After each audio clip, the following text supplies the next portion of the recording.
untuk melontarkan pertanyaan-pertanyaan menarik, terutama yang ditemukan kasusnya di lingkungan terdekat. Namun silahkan disimpan dulu pertanyaannya sebelum saya beralih ke forum. Mungkin saya akan memantik diskusi kali ini dengan bertanya kepada Ibu Sasanti. Sesuai dengan tema besar kita hari ini adalah pengenalan Komnas HAM, namun melalui isu hak atas kebebasan berpendapat dan berekspresi. Saya ingin bertanya Ibu Sasanti, seringkali publik tidak mengetahui perbedaan pelanggaran HAM dan pelanggaran HAM berat. Misalnya nih, bagi publik yang sekarang tersambo-sambo, saya menyebutnya tersambo-sambo karena puyeng banget ini, ada yang seragam coklat dipanggil sambo padahal satpam, jadi saya menyebutkannya mambo sambo atau sambo-sambo.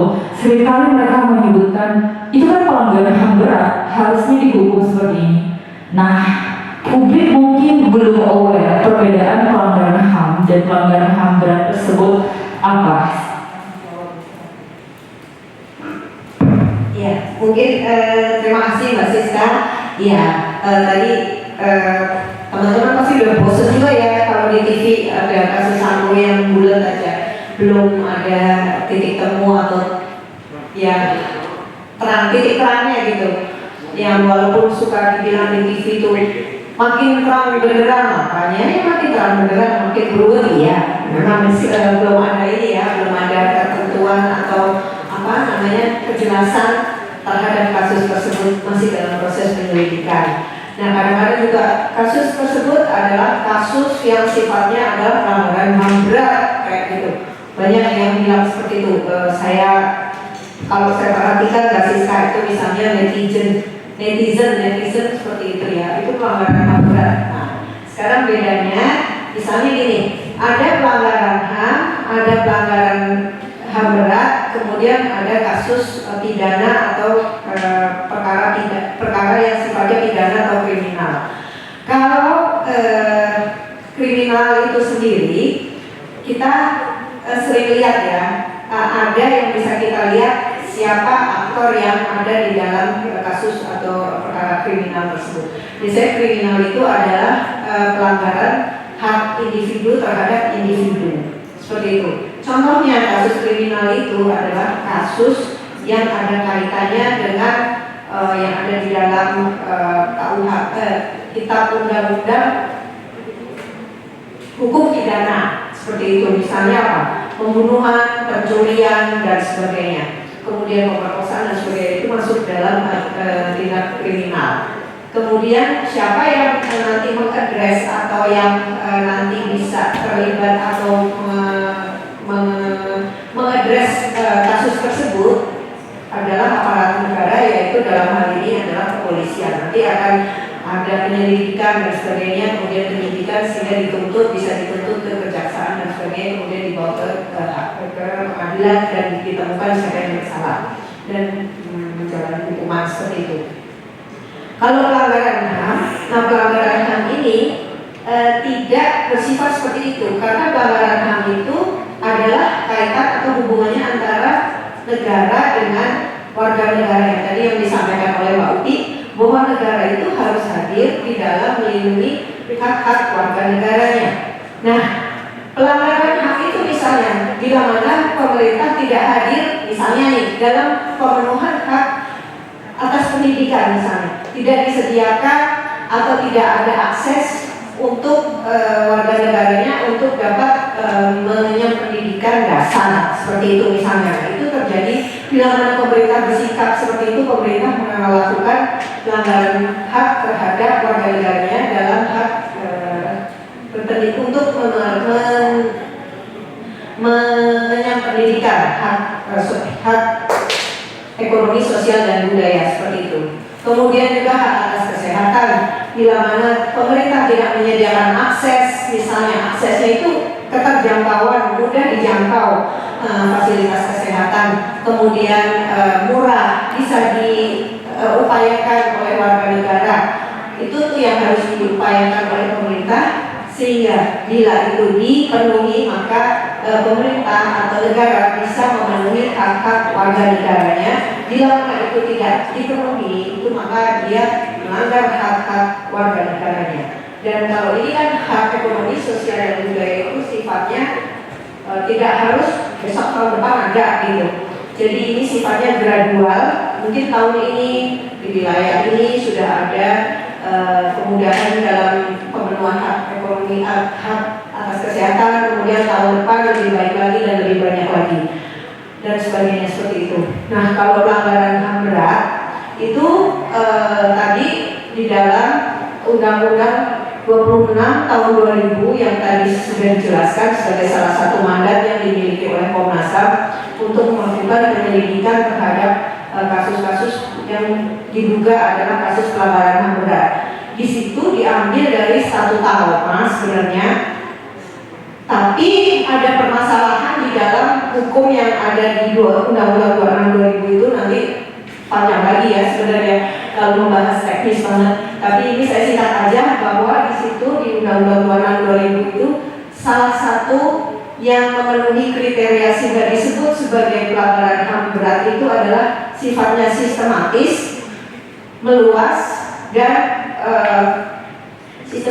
meluas.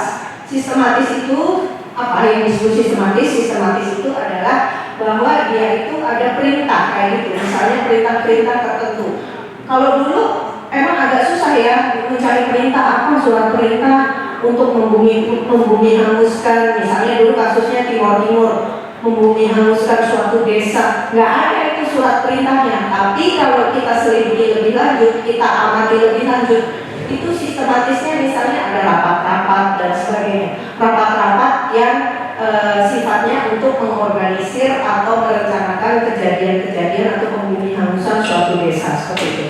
Nah, kalau meluas itu adalah ya meluas itu tidak hanya terjadi di suatu desa atau ya suatu wilayah yang kecil, tapi misalnya ini di seluruh beberapa kota serentak seperti itu. Misalnya adalah kerusuhan Mei yang waktu itu terjadi tahun 1998, itu tidak hanya terjadi di Jakarta saja, tapi juga kota-kota besar seperti Makassar, kemudian Surabaya dan sebagainya itu meluas ya seperti itu, sistematis dan meluas. Kemudian terakhir mungkin adalah yang korbannya adalah penduduk sipil kayak gitu. Kalau ini misalnya di dalam kasus Rwanda itu adalah kasus yang Afrika ya, Rwanda itu kasus konflik antara suku Hutu dan Tutsi. Nah itu kenapa bisa seperti itu, terjadi seperti itu, dan itu dianggap adalah suatu kejadian yang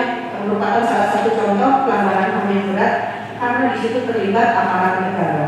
Dan di situ juga yang menjadi korban adalah penduduk sipil, salah satu etnis tersebut, dan juga sifatnya meluas, maksudnya terjadi pemusnahan atau ya pembunuhan dan kekerasan dan sebagainya terhadap seluruh etnis Hutu yang ada di wilayah tersebut seperti itu.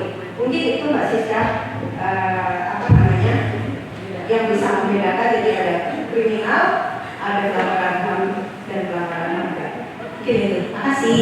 Terima kasih Bu Santi. Saya sengaja membawa itu ke forum karena ini basic yang harus dipahami publik terkait pelanggaran HAM. Jadi jangan kita langkah sedikit kasus pelanggaran HAM berat buat definisi masing-masing. Jadi sudah clear di forum ini antara perbedaan tindakan kriminal, pelanggaran HAM dan pelanggaran HAM berat. Baiklah, langsung saja kita buka kloter pertanyaan.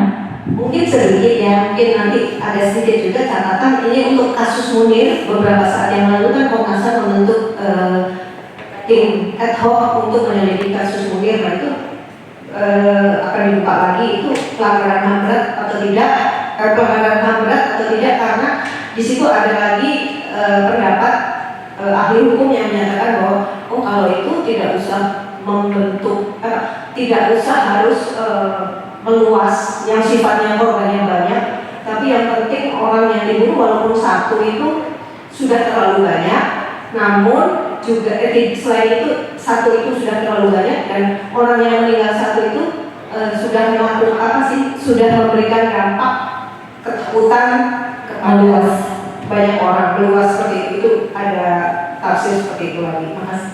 Siap, terima kasih Bu Susanti. Langsung saja kita buka klauter pertanyaan. Ada yang ingin bertanya, silakan. Yang kloter pertama 3 orang dulu ya. Mungkin kalau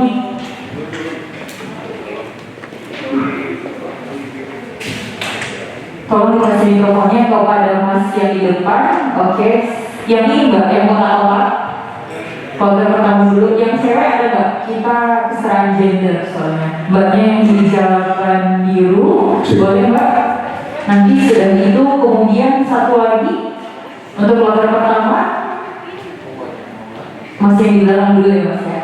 Nanti oke. Silakan Mas. Kita tampung dulu pertanyaannya ya Bapak Ibu sekalian, nanti sekalian dijawab, silakan. Sebutkan namanya, kemudian jurusannya dan pertanyaannya ditujukan kepada siapa. Kalau mau di closing dengan pantun boleh juga, silakan Mas.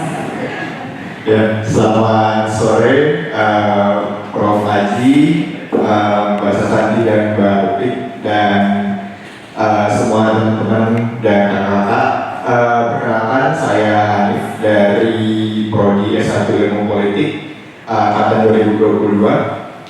Saya mau jelaskan sedikit sebelum bertanya. Jadi kita ini kan mungkin dari Komnas HAM itu kan banyak melayani aduan-aduan tentang pelanggaran HAM, terus juga tadi kan yang sudah dipaparkan bahwa juga kalau misalnya Presiden Jokowi itu sebenarnya nggak apa-apa kok, nggak masalah gitu ya. Presiden Jokowi itu demokratis, tapi orang-orang yang di bawahnya yang baper. Nah, terkadang kita yang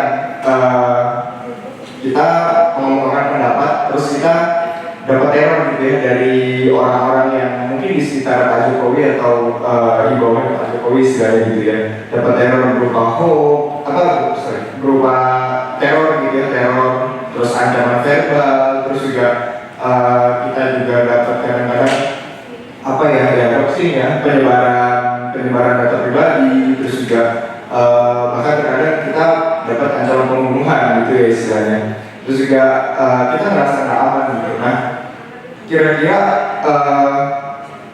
tadi kan sudah dipaparkan juga ya fungsi dan tugas dari Komnas HAM juga. Salah satu fungsinya adalah fungsi pengawasan dan fungsi kajian ya. Nah, kira-kira dari Komnas HAM ini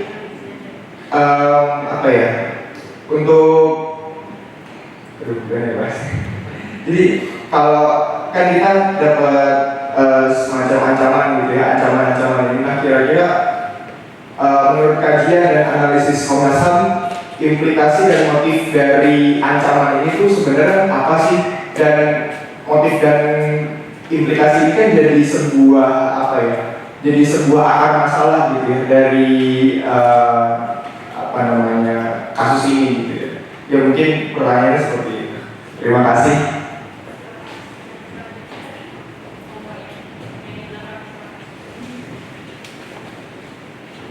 Oke, terima kasih sebelumnya. Selamat siang.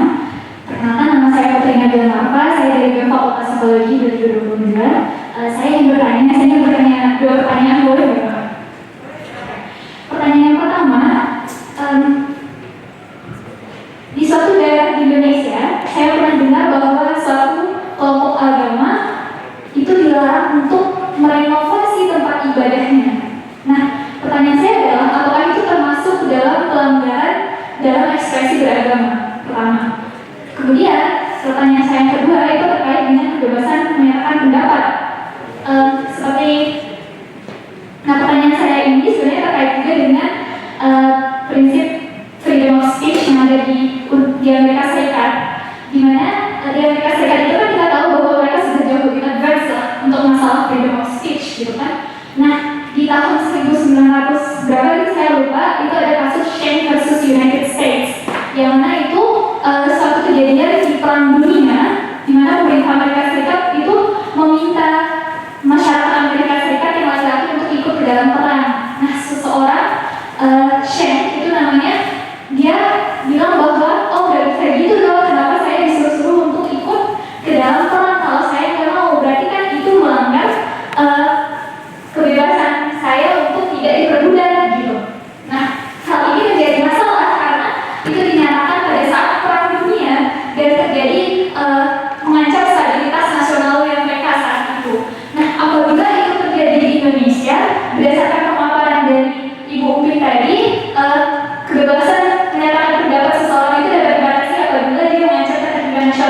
tapi harus melalui suatu rangkaian tahap pengujian. Nah, kalau misalnya hal seperti ini kan benar-benar genting. Kalau lewat tahap pengujian berarti akan memakan proses yang cukup lama. Ada kan kasus yang sama terjadi di Indonesia, apakah boleh pemerintah sebagai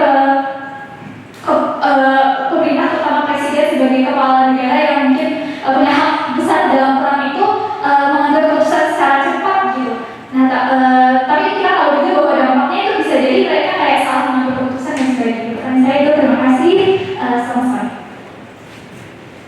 Mbak, saya mau menegaskan kembali pertanyaannya, jika hal tersebut terjadi di Indonesia, bagaimana menyikapinya oleh pemerintah? Atau Mbaknya bertanya tentang kasus yang sama, jika terjadi di Indonesia itu ada nggak contohnya? Maaf ya. Pertanyaan saya, kalau kasus yang sama terjadi di Indonesia mungkin suatu saat di masa depan kita tidak tahu apakah pemerintah boleh mengambil kebijakan secara cepat tanpa lewat tahap pengujian ya. Siap, terima kasih Mbak. Selanjutnya,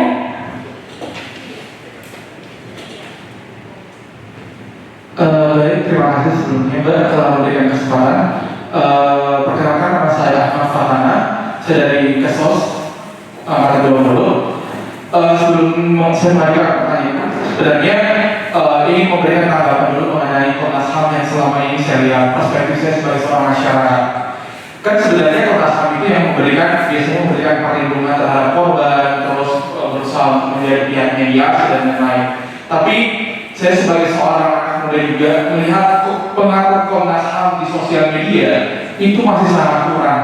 Kenapa saya bilang demikian? Karena lebih banyak berita-berita mengenai HAM di luar sana yang jauh lebih cepat terangkat dibandingin berita yang dari Komnas HAM secara langsung. Dalam artian bahwa banyak berita-berita yang sudah dimanipulasi, berita-berita mengenai HAM yang sudah dimanipulasi atau yang sudah dibuat-buat lah. Dan itu dulu lebih banyak dibandingkan statement dari Komnas HAM sendiri gitu. Kita belajar dari peristiwa Munir. Peristiwa Munir baru-baru saja kemarin, saya tidak tahu apakah ini pelakunya benar atau tidak, yang baru-baru diungkapkan oleh salah satu kelompok hacker yang bernama Jurka. Dia berhasil mengungkapkan siapa pelaku di balik pembunuhan Munir gitu. Nah, padahal sebenarnya kasus ini sudah lama sekali. Tapi ketika dia sudah membuka siapa pelakunya, tiba-tiba masyarakat semua percaya kalau si orang inilah pelakunya. Tapi yang mungkin menurut saya adalah di sini adalah titik kelemahan dari Komnas HAM. Karena Komnas HAM sudah melihat berita yang salah mengenai HAM, tapi tidak ada respon sama sekali gitu. Jadi saya yang kurang membaca atau memang saya yang tidak pernah melihat tanggapan resminya dari Komnas HAM sendiri, Mbak, gitu. Nah, jadi pertanyaan saya adalah, yang pertama, saya ada dua pertanyaan sebenarnya, Mbak. Jadi yang pertama, apakah memang dalam penanganan kasus HAM yang terjadi di Indonesia, apakah Komnas HAM memiliki batas waktu maksimal dalam menyelesaikan atau mengusut tuntas kasus tersebut atau tidak? Gitu, karena kita butuh kepastian. Masyarakat itu tidak tahu apakah memang kalau ada kasus HAM terjadi, apakah kita harus menunggu 30-50 tahun? Kan nggak mungkin gitu. Dan kalau ini tidak ada batas waktunya, menurut saya juga jangan sampai masyarakat berpikir bahwa Komnas HAM bisa diintervensi sama pemerintah gitu. Terus yang kedua, apakah memang ada cara dari Komnas HAM dalam mengantisipasi penyebaran berita yang tidak benar mengenai HAM gitu? Karena kita sangat butuh validasi data dari Komnas HAM. Karena ini adalah data Komnas HAM. Jangan sampai berita mengenai HAM itu lebih dikuasai oleh media-media yang ilegal lah dalam tanda kutip.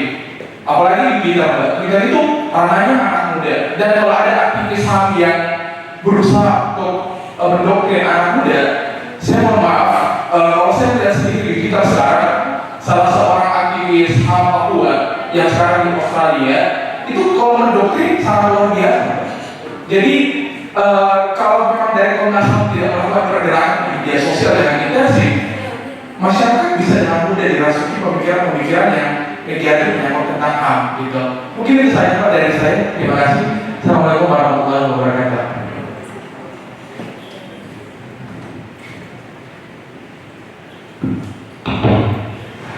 baiklah, seru banget ya Mbak ya.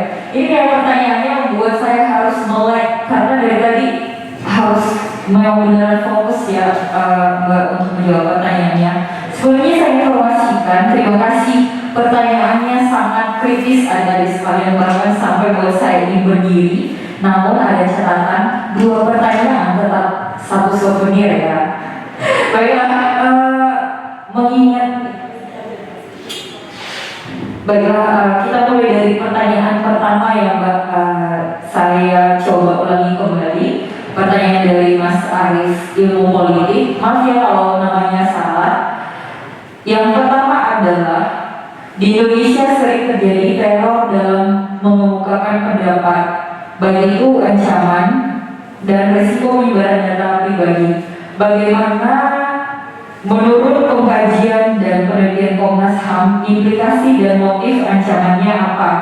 Itu yang pertama Mbak. Oh, langsung dijawab atau mau langsung soal pertanyaan? Iya, motif. Oke, terima kasih Mas Arif ya. Oh Mas Hanif ya, ilmu politik. Jadi ini motifnya ini, kalau kita lihat konteks kasus kategori korban dan tipologi tipologi tindakan, motifnya itu berbeda-beda Kak. Dan misalnya kalau yang dilakukan oleh korporasi itu untuk membungkam.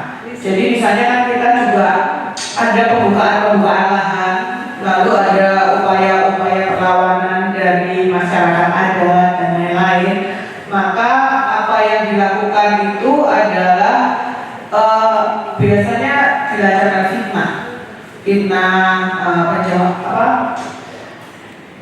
membuat black campaign terhadap mereka yang berjuang untuk hak atas tanah itu misalnya, atau hak atas pengelolaan hutan di wilayah itu misalnya, dilakukan oleh korporasi-korporasi. Nah itu motifnya motif ekonomi.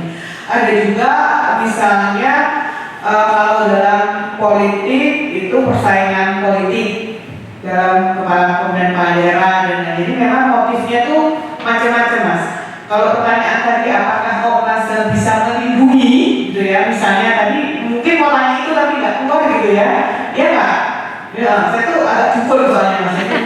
Jurusan tadi bagian bukan peneliti tapi penerawang gitu. Jadi kira-kira tadi mungkin Mas Hadi mau nanya gitu ya.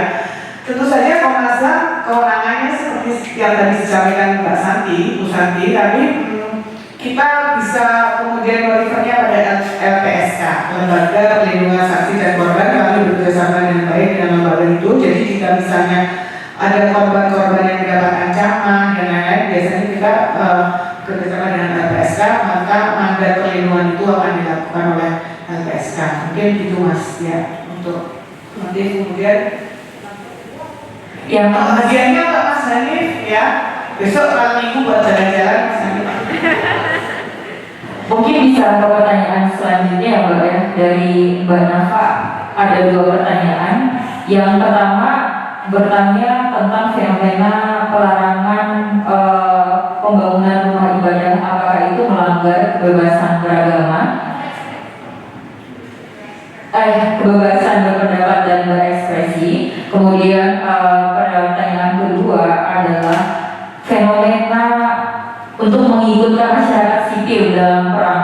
Jika hal tersebut terjadi di Indonesia, bagaimana Mbak? Terima kasih. Oke, Mbak Naha. Nafa ya Mbak? Nadila. Nadila. Oh aku nggak sih? Nadila.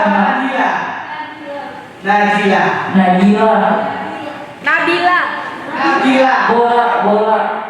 Nabila dari psikologi. Terima kasih telah hadir ya Mbak Nabila. Jadi Mbak Nabila ini banyak baca ya. Karena pertanyaannya merujuk pada bahkan sebelum perang dunia. Ini yang saya jawab Mas Anwar karena dia flower generation gitu ya zamannya. Jadi kalau pertanyaan pertama, apakah pembatasan pendirian rumah ibadah ya masalah ya? Renovasi. Oke. Apakah renovasi rumah ibadah itu melanggar hak atas maksudnya pelarangannya ya? Melarang renovasi rumah ibadah apakah masuk dalam pelanggaran hak atas ekspresi beragama? Nah tadi Mbak Nabila melihat bahwa salah satu ekspresi yang dilindungi kan ekspresi keagamaan ya. Tadi juga saya sebutkan bahwa dalam hak atas kebebasan beragama dan berkeyakinan itu ada ada dua dimensi, forum internum. Forum internum itu bagaimana saya mengekspresikan relasi saya pada yang saya percaya lebih dari saya. Kalau ada orang yang percaya Allah ya sama Allah, ada yang percaya pohon beringin ya sama pohon beringin gitu ya. Percaya tarot Mbak? Tarot.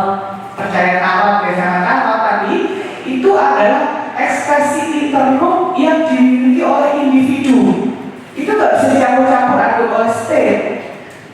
Yang bisa diatur oleh state adalah forum eksternum, di luar bagaimana dia mengekspresikan keagamaannya itu yang berdampak pada manusia lainnya.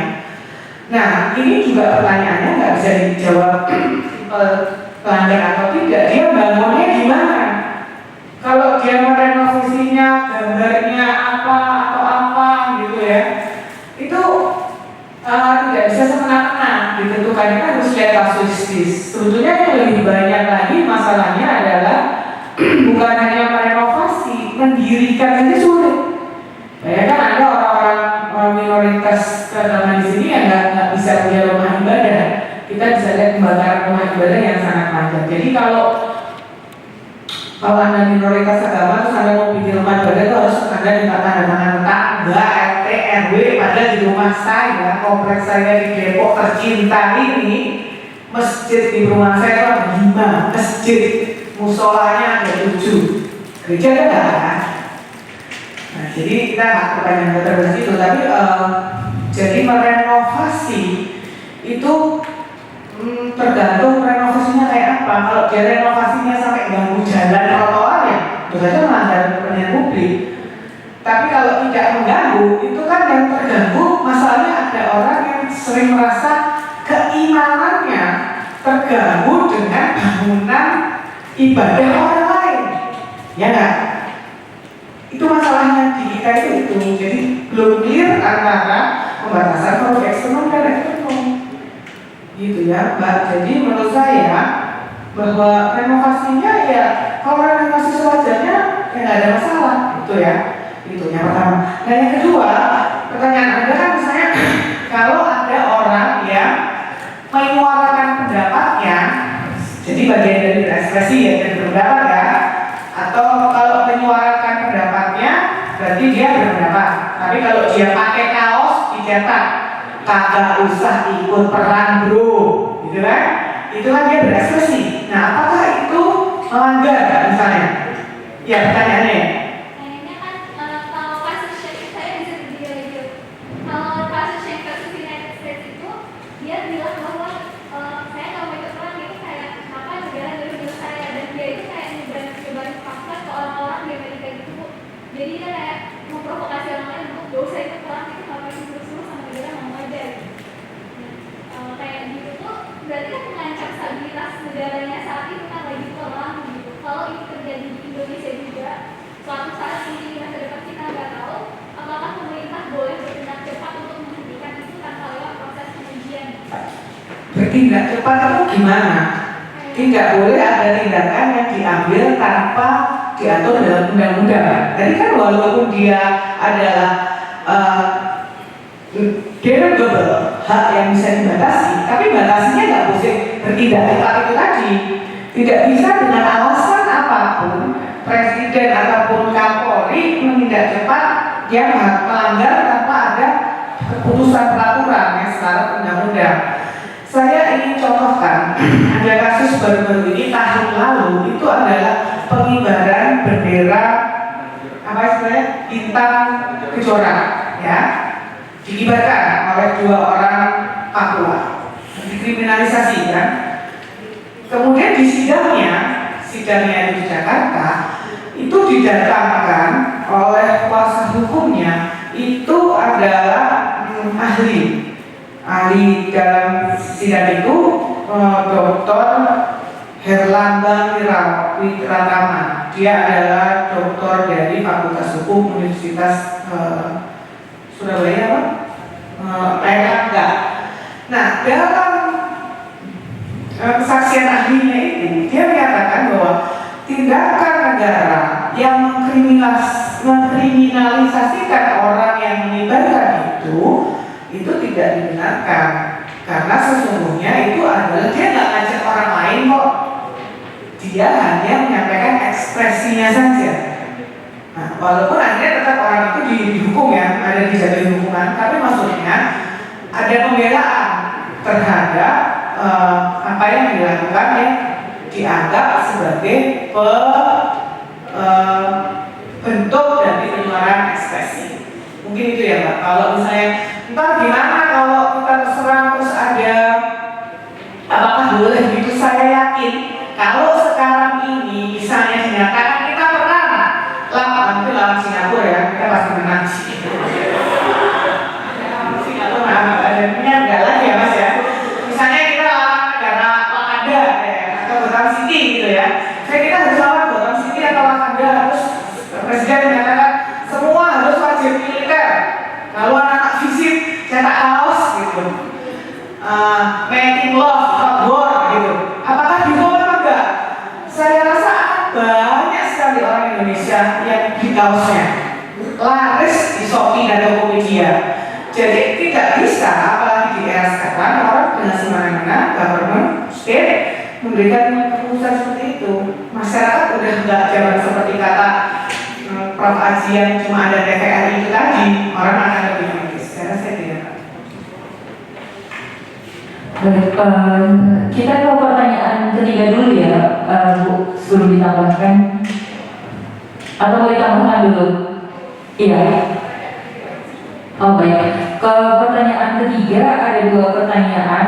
Kalau nggak salah namanya Ahmad, benar nggak Mas? Oh alhamdulillah benar kayak Mas Ahmad. Pertanyaannya ada 2. Apakah Komnas HAM punya batas maksimal dalam penyelesaian sebuah kasus HAM? Kemudian yang kedua, apa cara lain Komnas HAM untuk menangkal berita yang salah tentang hak asasi manusia, terutama pemberitaan di media sosial yang cepat berputar? Silakan Bu Santi. Ya, terima kasih Mbak Siska. Mas Ahmad, terima kasih ya. Ini pertanyaan pertama dulu, mungkin saya akan merespon untuk masalah kadaluarsa ya, batasan maksimal untuk kasus-kasus pelanggaran HAM.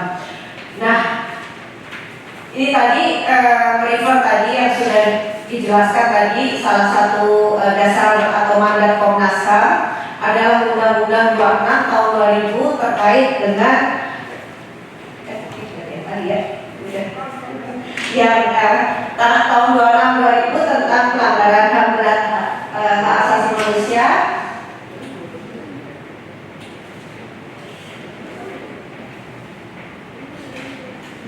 Nih, saya beri ini lagi ya. Nih, di sini tadi juga tadi sudah dijelaskan, tadi sudah dipanggil oleh Mbak Siska tadi tentang Undang-Undang 26 2000 tentang pengadilan hak asasi manusia. Ini adalah untuk kasus-kasus pelanggaran HAM berat. Untuk kasus-kasus pelanggaran HAM berat itu tidak ada masa kadaluarsanya. Buktinya apa? Kasus-kasus yang terjadi di masa lalu, misalnya kasus apa? Kasus 65, tahu nggak? Kasus 65 itu kasus apa? Ya, kasus? Mungkin ada yang berpendapat dulu ya, Bu. Silakan. Kasus apa? Kasus yang tahun 65